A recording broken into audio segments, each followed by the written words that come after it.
Hello and welcome to 28 Years Without Avatar. I'm your host, JC. I haven't seen Avatar. I know.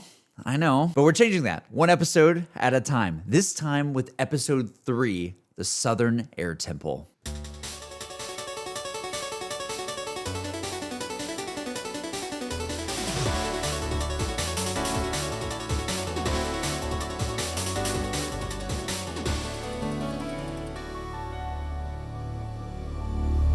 Okay, so this episode was a bit of a doozy, is a bit of an emotional one compared to last time. Last time, we had the conflict. We had the big showdown between Aang and Zuko, the two opposing forces, like coming to a head, right? It's sort of like the ending of the premiere episodes. And this is the first episode where we're finally seeing a bit more of the trio going on their journey after they escaped. And where are they going? What's their first stop? What's the first stop that we see, at least? I guess it could be implied that there's more stops that they might have done before this episode, maybe. But for whatever it is, we're here going to the Southern Air Temple. And yeah, this was an emotional one because Aang has kind of been coping, I'm going to be real, kind of been coping with the fact that he's the last airbender. And he kind of knows that, but he's assuming like, it's fine. Like they're probably still around. They're probably still okay. Maybe if I go to, the temple that I knew and loved in the past where I used to live, where the monks were. And if I go there, maybe they're still here. And maybe even they're still behind this big vault door looking thing. And there's something, maybe hopeful about that. And I think we just are very quickly faced with the reality in this episode of what we all kind of already knew. The Fire Nation has devastated this village, this people, the monks, the airbenders. I don't know if there's more temples out there. I think there is more temples actually out there other than the Southern Air Temple. I'm imagining there's more air temples that exist. And again, that remains to be seen if there's any airbender that we don't know about that maybe still is alive. That could be interesting if there really is still one that is alive somewhere that we don't know about. But the people in the episode, and I think Aang having the realization this episode, for the most part, we know now, we have a valid confirmation that airbenders, they are pretty much extinct. They're pretty much gone. They're I don't know if like extinct is the right word, but like for the most part, they're gone. And Aang was coping pretty hard that they weren't gone. And this episode is all about him having that realization and us finding out a little bit more about the Avatar cycle. And that's really interesting. I can't wait to dig into that for a second. But this episode is very much about the emotions of Aang realizing that truth, as we all kind of knew that was coming. And not only that, getting sort of the flip side of that, Zuko on the other side, on the Fire Nation side, kind of being an outcast there. And I was bringing this up when I was reacting to it, and it's a perfect thing that we need to talk about. There's actually such a yin and yang to both of their stories. Like, I know Zuko is set up to be like the rival sort of like villain character that we're going to have to fight and all that sort of thing. But there is something very endearing about watching his side of the show so far. Like, I like seeing the scenes in the Fire Nation with Zuko. I like seeing like, oh, okay, like I kind of want to see him like he's kind of wrong. Like all of like his the way he operates is just so much on like emotion and just like I gotta find the Avatar and I need to do this and I'm gonna break a table and all this kind of stuff and I'm gonna lie. Because I got to be the one. It's got to be me. It can't be anybody else. I'm not going to even say the truth to anybody. But even with him being kind of just like a stubborn brat in a way, he's kind of fun and endearing to watch. And I really, really like watching Zuko. Like, I don't know. I just kind of like root for him in like a weird sort of way. Again, I'm going to keep bringing up Kylo Ren, but I kind of rooted for Kylo Ren at a certain point in those movies as well. And it's kind of a similar vibe there. Again, I know this came out way before Kylo Ren, but again, it's probably the closest thing that I can think of off the top of my head. Or maybe like a Shadow kind of character, like in Sonic, right? Like Shadow's kind of the rival villain, kind of, but there's you root for Shadow, and then Shadow kind of becomes more than just the rival. And maybe that will happen to Zuko at some point in this show too. Not sure. But yeah, I think like it's worth noting that with these two characters, with Aang and with Zuko, this episode, after we just had an episode of them going head to head and fighting each other, this episode really shows how both of them are outcasts in this world. And they're both kind of exiled in their own ways. Aang is the last of his kind. He's the last airbender that we know of that exists, right? And he feels an isolation and a sadness and, you know, emotions because of that. And he was sort of coping that he wasn't, right? Like that was kind of the point. And then meanwhile, on the other side of things, you have Zuko, who is an outcast and exiled. And they said in this episode, we got like said to us, you know, he's been fully banished by the Fire Nation. He's been out in the water, like out, I guess, on a ship or whatever for like 2 years. I think they said 2 years. So he's been searching for the Avatar for like multiple years, and he's just been exiled from his people. And although he has a crew and he does have his uncle, that's true. He does have more Fire Nation people with him.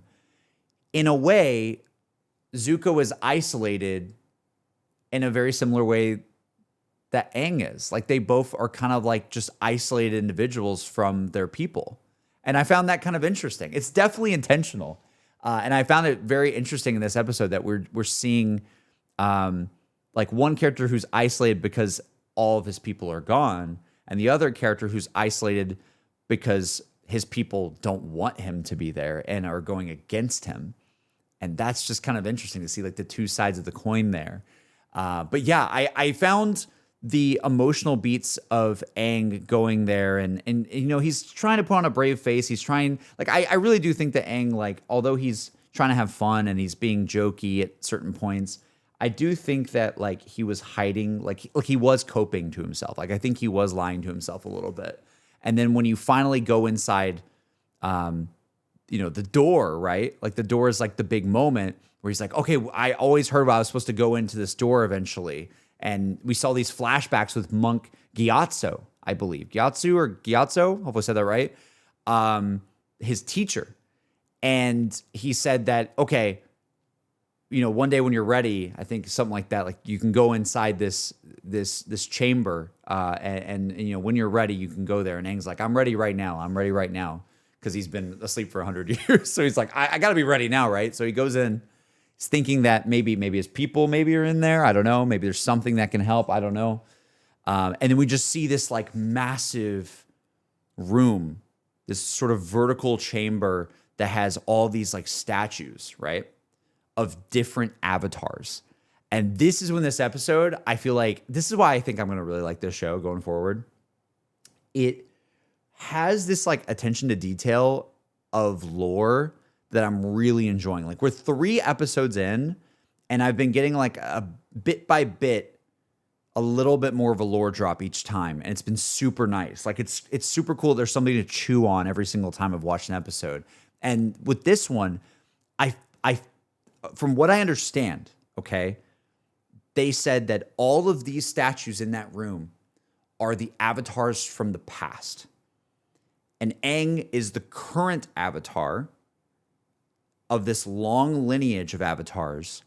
But it's not just a lineage. It's not just a thing of like, oh, like you're the avatar and now you're the avatar. They made it very clear that it's something having to do with reincarnation. So they make it clear that the statues that Aang is seeing in this room is not just like previous people. I guess you could look at it in some ways like that. But it's actually previous lives in a way. Like obviously a different sort of persona with all those, with all the different avatars, I'm sure. But like in a way, it's his past lives. And so he's undoubtedly connected to all of them somehow. And that's really freaking cool to think about. Like he's undoubtedly connected to all these previous avatars. And there's a cycle of reincarnation that happens.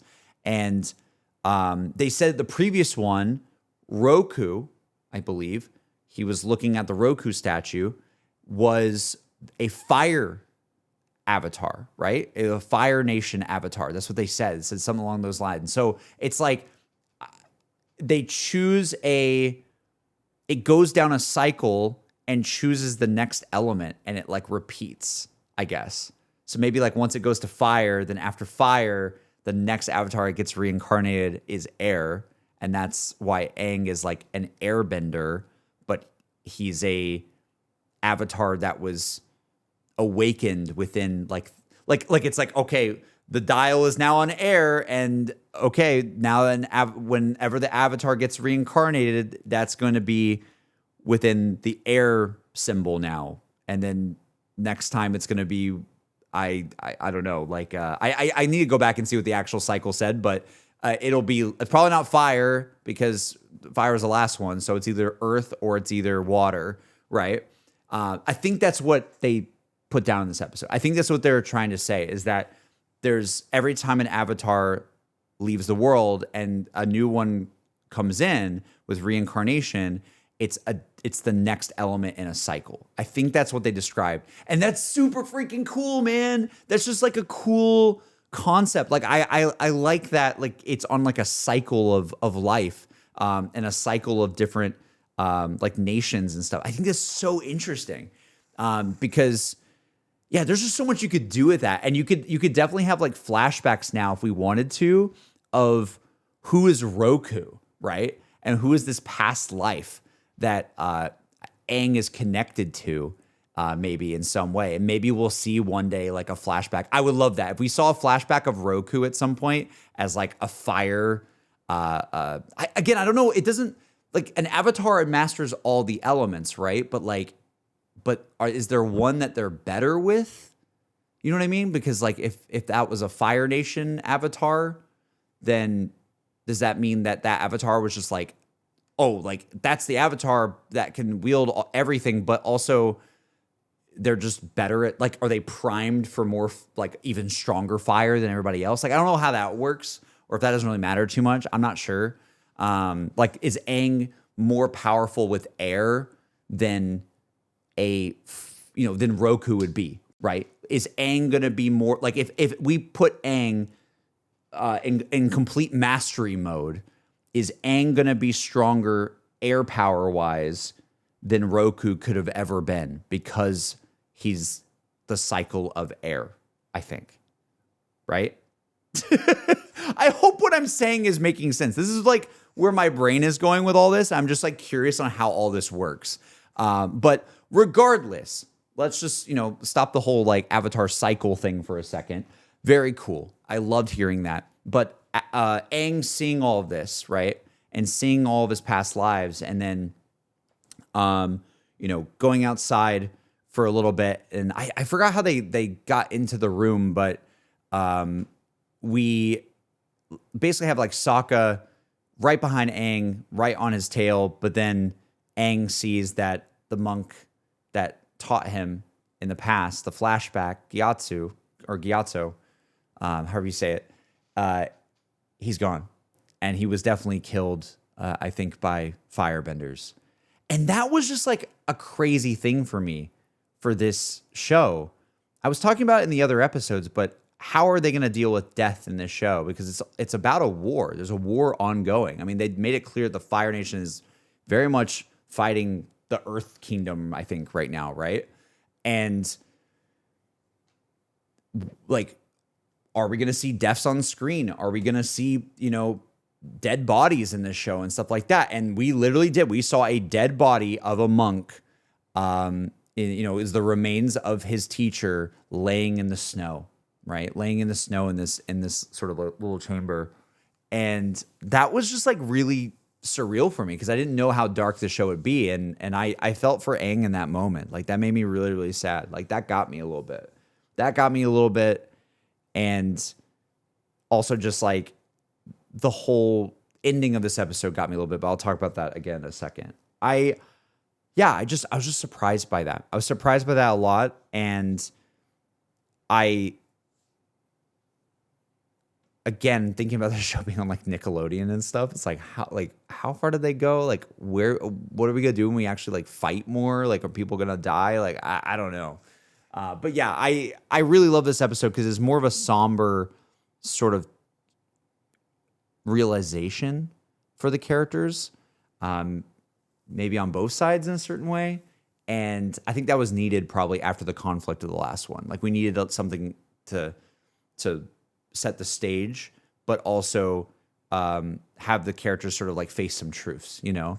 But yeah, I think we should like go ahead and like flip over for a second and talk about Zuko one more time. Because before I forget, I want to talk about Zuko a little bit more. Zuko comes home to a certain degree. I don't know like if he's fully in the Fire Nation proper. I think it's more like he docks at like a port nearby or something like that. But we meet a new character named General Zhao. Zhao? Hope I said that right. Or General or Commander. One of the two. A very high-ranking position within the Fire Nation. Not Zuko's father, but maybe like a lower position or two from there, I'm imagining. And that was interesting because like, okay, new character. What's going on here? And this guy is just 100% knowing that Zuko is lying. Like something is up. Like you're lying. You can definitely tell there's a little bit of tension there. And again, I think like this one kind of unveiled a little bit more of Zuko's story to me, which is Zuko is banished and he wants to prove himself to his father and take his rightful place in line for the throne, I believe. And that is why he is so hell-bent on trying to find the Avatar, because he feels like it's his honor, I think, to a certain degree, that he needs to win back, and he wants... Like he low-key wants daddy's approval, I think, a little bit, right? And he wants to be in his rightful place in charge of the kingdom one day, I believe, or the nation. I think they call it the nation. So I get Zuko a little bit more now. But I don't know why he thought that lying was going to work. And I was thinking this as the scenes were going on. I was like, how are you going to lie? Like your whole ship got destroyed and you're like, hey, we have some repairs that we need to do and don't worry about it. And also somehow all of the crew is just going to be able to lie and be hush hush as well. You know how crews gossip. You know how other people gossip. And they're probably not even that loyal to Zuko anyways, because Zuko's so like, what's the word? Just so hell-bent on finding the Avatar that it's probably put them in dangerous situations that they don't want to be in. They're probably not happy working. I don't know. And yeah, that's exactly what happened. The crew revealed that he did have Aang on board and he failed. And that made sense. And I think that like we knew that was probably coming, that he was going to get in trouble in some way, right? He was going to have a bit of a trouble back home because of that. Didn't see daddy yet. Did not see father. We did not see the king, but we saw this commander general guy, and we also finally got a name for Uncle, I believe. I don't remember his name being dropped in previous episodes, so forgive me if I somehow talked about this before, but I don't remember.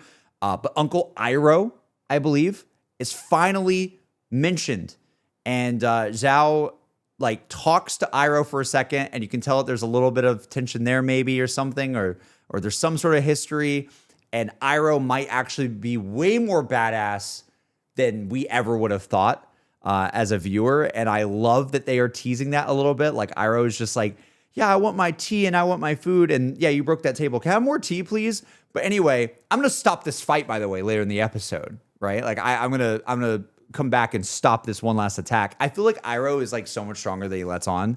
And I'm just waiting for more of that in the show. And he just cracks me up. He's so funny. And I love that he kind of had Zuko's back in this episode. I love that Zuko and this Zhao guy, they do this fight. They have this like, you know, they take off their shirts and they're like, all right, we're going to do it. And they're having this fire versus fire fight, which is very interesting because it's like, okay, what happens? You end up like burning each other. Are you immune to that? Like, how does that work? I don't think you are, because I think that he had the potential opportunity to scar the dude and he didn't. Zuko refrained from doing so. He had a little bit of respect. And he said like, don't come in my way again, and let him be. And then the guy was just not willing to, have let's say a fair ending to the fight. He didn't want to give up that easily, and he wanted to do one sort of like cheating move. And then Uncle Iroh comes in and goes, nah, dude, you're not going to do that. And by the way, Zuko just had way more honor than even you did in this fight. You should be ashamed of yourself, or whatever he said. That was sick. Like, that was like peak. I love Uncle Iroh just like looking out for Zuko. Like, that was cool. And I think if there's any MVP of this episode, I'm going to say it probably is Uncle. I really like seeing Uncle. He made me laugh a lot, and I like seeing a little bit more details on him, and I like that I can tell that he cares about Zuko, and I can tell that like I just want to know more about him, like why he used to be like a general or a commander as well, and then now he's just kind of like chilling. Like, what's going on there? I want to know. But yeah, that was great. That was very fantastic, and I like that. I kind of care about them. Like, I care about Zuko and Iroh, even though they were kind of like the villains in a way. But I kind of like, it feels like the Fire Nation is like there's infighting in the Fire Nation itself, right? If we're seeing them literally fight in this episode, then everything's not all happiness and everything's not all like, okay, yeah, we're all on the same side. So I don't know, man. I don't know where the show's gonna go, but I want like Zuko and Iroh, like I kind of want them to succeed a little bit, but not like succeed too hard, I guess, is where I'm going with it. But yeah, if there's another MVP, let's go back to the Air Temple for a second. We got our first, our second creature. I don't know what is going on with this show. It feels like every single episode, they have new animals and creatures that are introduced that just look really cool. And I love that. Like, I love that Appa is so freaking cute. Appa was eating at the beginning of this episode. And I was saying it the whole time. I was like, okay, if they're talking about the Southern Air Temple and they're saying the only way to get up here is for someone to have a bison, I want to see a flashback, or I want to see like a flock of bison. I don't know what you'd even call it. A herd? I guess it's probably a herd. I want to see a bunch of them. And we saw them in the flashback. I saw like little appas, I think. They look kind of small from a distance. I was like, oh my God, there's so many of them. And then apparently there's lemurs. There's lemurs. And we have this lemur named Momo that Aang names in this episode. And Momo almost got eaten by Sokka, but we refrained because Momo gave fruit and provisions to Sokka, which was great. Very nice of Momo to do so.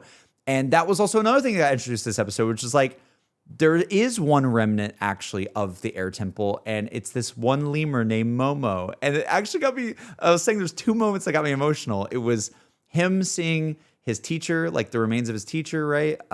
Seeing the monk. And it was actually the ending of the episode when Aang says something along the lines of like, hey, it's just us three guys, like me, Appa, and Momo. It's just us three. We're the last of the Southern Air Temple. And I was just like, oh, like yeah, I don't know why that was so emotional. It's just like it's just Aang and two like animals, and that's like it. Like, that's all they have left is Aang, a bison, and a lemur. And that's all that's remains of the Air Temple. And that sort of made me tear up. That was like a very tearful ending for me. And yeah, I like seeing Momo. Like, Momo was really cute. It reminds me of I don't know if Momo is a guy or a girl. I'm not even sure. But it reminds me of my Ellie cat. Like, I have a cat named Ellie. And she is so freaking cute. And she just like runs around. She's like so crazy. And I feel like Momo like reminded me of Ellie Cat a little bit, which is really funny. And it's so funny because Appa kind of reminds me of my other cat, Winter, who's larger and a little bit more like laid back. And my other cat's a more like runs around all the time and like scavenges like Momo does. So I'm like, I literally have like an embodiment of like both my pets like in this show in a way, at least how I look at it. So yeah, Momo is there. I like Momo so far. We haven't seen too much yet, but hopefully Momo is not just that episode. Hopefully Momo is in more. I'm sure it is if they set it up like that at the end. So we'll have Momo with us on the journey now too. We added another one. We have Appa, we have Momo, we have Aang, we have Sokka, we have Katara. And let me just point out, Okay, let me point out one more thing. The whole scene with Katara calming down Aang, right? That was really cute too. I said it while I was reacting to it. I'll say it again. I do think it's kind of wild to me, like how quick Katara is like, you're part of our family. Like, we're a family. Like, we're a unit now. And like, we're all together now. It's like, I feel like we just met, but it's super endearing. Like, I don't hate it. It's just like, it's super endearing. And it's so sweet of her to be saying that already. But I guess they could have been traveling for a while before this episode even started. You know what I mean? Like, it could have been like a while. Like, I'm not quite sure on the timeline of things yet. But yeah, like the fact that Katara's already like, no, like we're all together, like, and you have us, like, even though your people are gone, you have us. I'm just like, that's so freaking sweet. Like, I love Katara for that. Like, that was like she gets bonus points this episode because that was just so sweet, and she didn't even need to say all that. And it was very sweet that she did. And then the last thing we should talk about, okay, is during that scene, Aang limit breaks again, but this time it's a little bit different. Aang starts this like wind tornado, right, around him. His eyes go blue once again, which is similar to the other times we saw it, but something different happened this time. It wasn't just he limit braked to win a fight, or he, limit break to cryo freeze himself. I keep using the word limit break. I hope you know what I mean. It's a Final Fantasy term, okay? It's an ultimate, a super. This time around, he was so distraught and emotional from the truth and the realization that his people are truly gone, like the coping, ended, that you see all of the avatars, statues in that room. All of them they like all their eyes light up, and they like, it's almost like they all connect or something, right? Like they all light up. And then apparently all around the world, they show for like a frame, I believe, an Earth Kingdom person. I think that they do. And they show a Fire Nation like scouts. They show an Earth Kingdom. They show a water tribe somewhere. They show like multiple like POVs of different places in the world. And this is the first time we've really seen like multiple places, because they've really only like focused on the Katara and Sokka village and the Zuko side of things. And that's like really been the show so far. That's it. But this time I feel like we saw more of the world, and we saw that they all got a notification, if you will, that the Avatar is back. The secret is not a secret anymore. The lie that what's so funny is even with Zuko lying for a little bit, even if his crew didn't reveal it, they sure as hell would have known in just a few more minutes, you know what I mean? Or a few more hours. Whatever happened there, something that happened there, Aang triggered this worldwide signal to everyone that he has returned. That's how emotional he got in that scene. That's pretty goddamn badass. But what begs the question to me is, every time he ulted in the past and limit breaked, when he did like all the water stuff in the previous episodes, that didn't cause that to happen? Huh? How come this time it was different? Is it just because he was more emotional and more distraught in this one? Or is it's almost like it wasn't just a limit break. It was like a limit break awakening or something. Like it was something else. It was like something even further, right? Because if this is the first time they're all getting that signal, then why? Like why is it happening now? I don't know. I really don't know the answer to that. But that's really cool that the whole world now knows. And it's almost like, again, like it's like a Superman thing where it's like the whole world knows Superman is here. What does that mean? What are people going to do? What are the nations going to think? Are they thinking that the tides of the war might change? You know, the funny thing is, again, he really doesn't have all the skills. He doesn't. But all of them thinking that he's back, they're all going to assume that he does. And that might cause some political, I don't know, some political movement around the world, you know? So that's really interesting. That's where we left off. And again, although this episode wasn't as like, oh, major conflict, and we're seeing Aang and Zuko fight, and that's so cool. I do think this episode still had action. It still had heart. It had awesome lore. I'm understanding a little bit more, I think, about how the Avatar thing works. And it sets the stage for the sort of impact on the world going forward. I'm really excited. I think this was a really good one. I'm really, really happy with it. This show, I mean, guys, again, I know we're watching this pretty slow. Like, we're watching it week by week. We're really taking our time with it. But this show really is very, like if I wasn't doing it week by week, I probably would have grinded and watched like a billion episodes. Like, I'm already like, I already want to know what happens next and where they're going to go from here. And it just, I don't know, like, it's just very good. Like, and we're only still in episode 3. Like, we've barely gotten off the ground on what the season really has to offer, I imagine. And it's already got me really interested, and I'm excited to see where things go. And I'm kind of rooting for Zuko in a weird way, and I'm rooting, of course, for our main characters, on the Flying Bison, on Appa.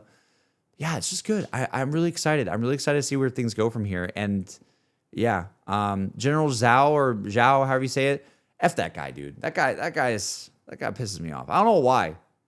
He's put him on the lower end of the tier ranking this week. Okay, put him on the lower end.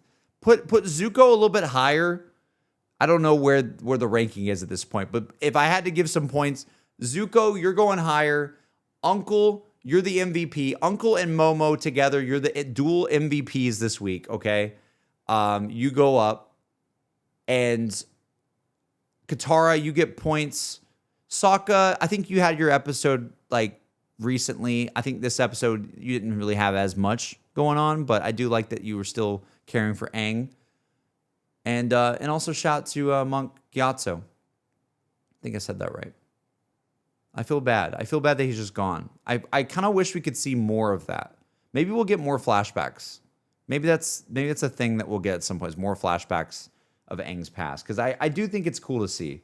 It reminds me a lot about like Fallout, to be honest. I was making a lot of Fallout comparisons in my head when I was watching this, because there's like kind of like a bunker. And if you think about Fallout, like a lot of Fallout stories are like someone in the vault doesn't really know what it's like on the outside. And now they come out and it's like, oh God, what happened to my people? Oh God, what happened to the world? And that's kind of what Aang is dealing with. He's kind of having that moment where it's like, well, there's this big giant door. What happened? It's like, well, everyone you know is gone, I think. And also, you have some important stuff to do. Get to it, I don't know. It just gave me a bit of that, like the fish out of water coming to a land that he doesn't quite know yet. He hasn't had the truth yet, but now he's getting more of the truth. Very good episode, very awesome episode. I've yapped enough, I think, for this week. But this is incredible. I'm enjoying it so much, and I cannot wait to see where it goes. And as always, guys, if you enjoy the video, be sure to subscribe, because this is for YouTube mainly. But follow on all the platforms as well. If you're on Apple Podcast or Spotify, like, definitely follow us and give us a rating if you enjoy these each week, and it makes your Monday pretty special. It makes my Monday very, very fun. So hope it's special for you too. And if you're on YouTube, definitely subscribe and stay tuned for more. And if you guys want more reactions, like if you want to see like the actual reaction to the episode, I have the raw reactions. Like, you have to sync up your own footage, but that is on Patreon, and people have been enjoying that as well. So that comes out day and date with every one of these podcast episodes. So hope to see you guys for whatever content you want to watch, wherever you want to find it. You know where to find me. Hope to see you for episode 4 very, very soon, next Monday. And that's going to be it for me. It's been me, JC. 28 years without Avatar. Maybe we'll get there sooner than we think. We'll see. Good night, guys. Have a good one. Or good day, actually. It's going to be in the morning. I don't know why I say good night. I'm recording this so late. You don't even know, dude. It's like 3:40 a.m. It's ridiculously late. It's hard to explain. My wife was playing Deltarune, okay? And she had the setup all day. I couldn't record it during the day, so I'm doing it really late at night. But I'm going to get it out. It's going to come out. It's going to be great. Have a good one, everybody. See you next week. Bye-bye.